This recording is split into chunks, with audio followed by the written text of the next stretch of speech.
เรือหลวงสุโขทัยได้ออกปฏิบัติราชการลาดตระเวนรักษาอธิปไตยและผลประโยชน์ของชาติทางทะเลรวมทั้งส่งกำลังพลนาวิกโยธินและกำลังพลหน่วยบัญชาการต่อสู้อากาศยานและรักษาฝั่งไปปฏิบัติภารกิจกำลังพลในวันนั้นรวมทั้งสิ้น105 นายในเช้าวันที่ 18 ธันวาคมคลื่นลมทะเลมีความสูงและมีพายุเข้าลมกระโชกอย่างแรงอย่างที่ไม่เคยมีมาก่อนพัดถาโถมจนเรือหลวงสุโขทัยมีน้ำเข้าเรือและเสียการทรงตัวแม้ว่ากำลังพลทุกนายต่างพยายามกอบกู้สถานการณ์และปฏิบัติหน้าที่ของตนเองอย่างเต็มความสามารถเพื่อรักษาเรือหลวงสุโขทัยไว้อย่างไรก็ตามทะเลไม่ได้มีความปราณีจนในที่สุดเรือหลวงสุโขทัยได้อับปางลงในเวลา 23:30 นาทีของคืนวันที่ 18 ธันวาคม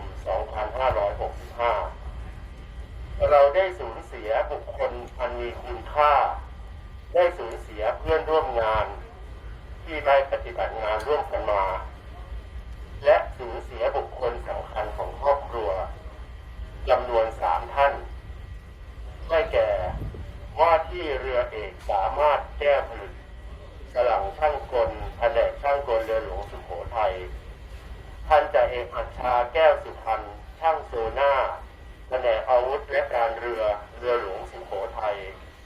และพันจ่าเอกอำนาจทิมทีพลขับรถหมู่ตรวจการหน้าที่1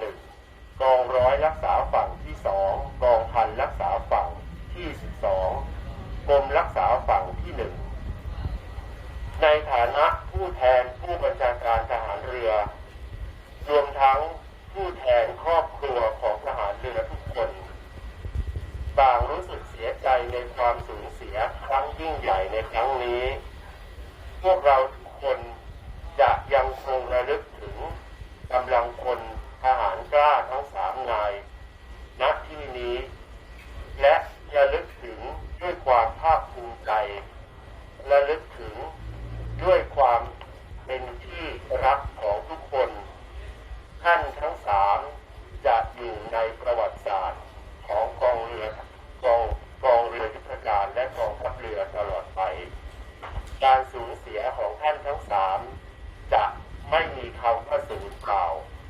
กองทัพเรือจะขอใช้บทเรียนนี้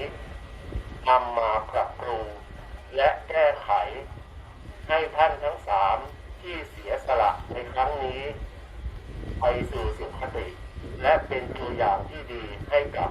เพื่อนข้าราชการผู้ใต้บังคับบัญชา